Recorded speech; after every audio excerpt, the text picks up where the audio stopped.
et prévient Spawn que ce sera soit Wynn, soit il s'occupe de Wanda. Cogliostro réapparaît et libère Spawn. Il s'apprête à le tuer, mais il voit qu'il n'a pas encore tourné du côté des enfers.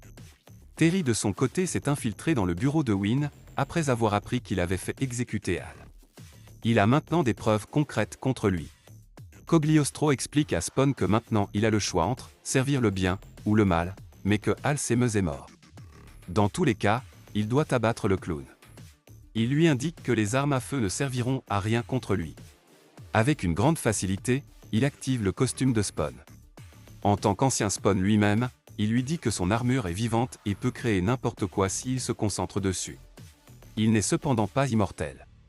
Si on lui coupe la tête, il mourra. Spawn abandonne ses armes et part en moto chercher le clown auprès de Wynn. Sur le trajet, il est attaqué par surprise par celui-ci, qui lui fonce dessus avec un camion à déchets. Spawn transforme, via sa cape, la moto, en une version blindée.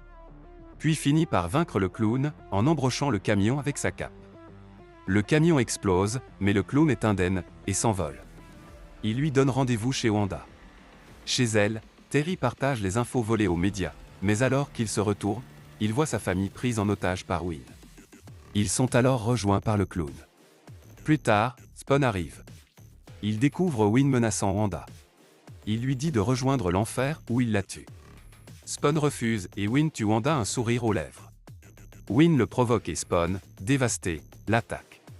Il le prévient que s'il le tue le virus sera libéré, mais Spawn n'a plus d'intérêt pour la Terre et les humains.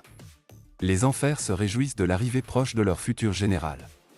Wynn indique alors que s'il le tue ça tuera sa fille. Avant le coup de grâce, après un regard sur elle, il s'arrête. Avec ses pouvoirs, il retire le détonateur, et respectant son dernier souhait humain, refuse de le tuer. Le corps de Wanda morte se réveille, et l'attaque avec une force sans pareille. Elle arrive à lui trancher la gorge. Elle se révèle être le clone métamorphosé.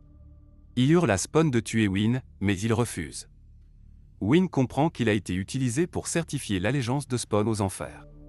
Il s'apprête à le pousser plus en faisant apparaître la vraie Wanda. Elle est alors sauvée par Cogliostro qui l'attaque, avec son épée magique. Elle blesse réellement la créature qui s'enfuit dans les flammes de la cheminée. Cogliostro libère Wanda, et pousse Spawn à se concentrer pour guérir, ne pouvant pas le vaincre seul. Il dévoile une armure ancienne, et se prépare au retour du clown. Ils sont alors tous transportés par le clown, en enfer. Cogliostro combat le clown, sous sa forme de Violator, mais est rapidement vaincu. Spawn intervient, et malgré les difficultés, arrive à porter un coup décisif